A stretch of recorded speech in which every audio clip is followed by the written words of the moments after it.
Hey guys, it's Sarah here, and welcome back to another bookshop review. Before anything, let's take our shots. Today I have got some good old yogurt. I also found these shot glasses, so we're gonna use these. Oh, so cute. Cheers.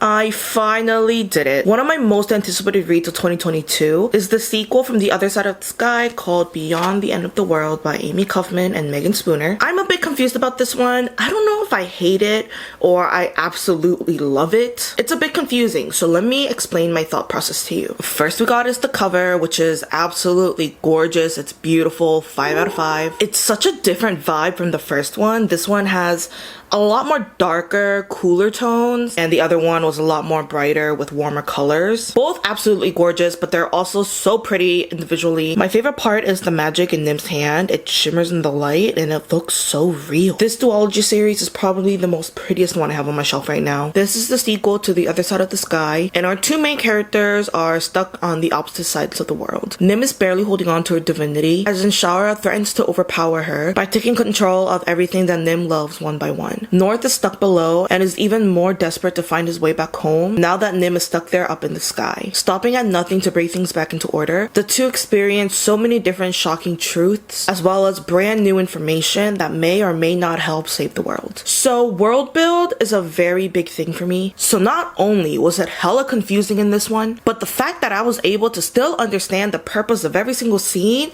is beyond my understanding. Oh, you see what I just did there? Beyond the end of the world, beyond my understanding, which is beyond the end of the world.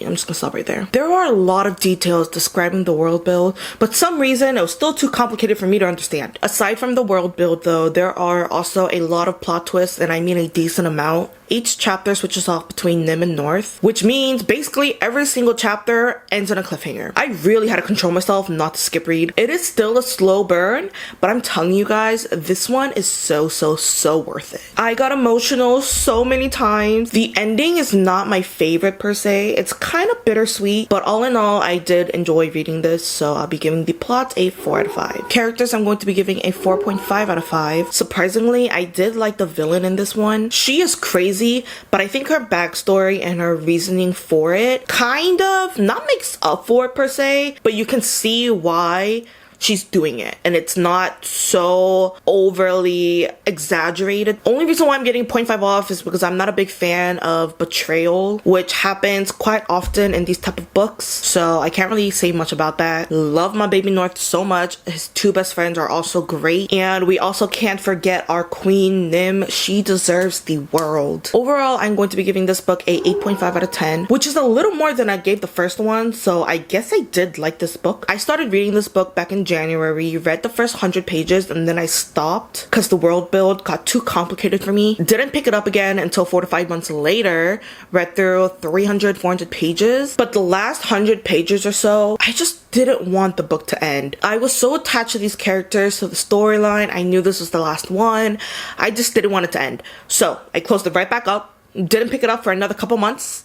So I apologize that this review is half a year behind, but here we are now, and I hope you guys liked this video. So that was it for my review of Beyond the End of the World, which is the sequel for The Other Side of the Sky. I am so sad that this duology is over. I miss them so much already. I do think I like the second one better than the first one though. It's just a lot more fast-paced for me. A lot more things are happening, a lot more things are going on, a lot more plot twists, which I love. So this is a good one. I will definitely try sticking out to the first one to get to the second one. It's worth it. I think it's worth it. I am planning on making a spoiler video for the first and second one combined. Not so much in the first one from what I can remember, but a decent amount in the second that I do want to talk about. Be on the lookout for that. But until then, that was it for this video. Thank you guys so much for watching. Make sure to like and subscribe, leave a comment down below. I make sure to single them, and I'll see you guys next time with Sarah. Bye!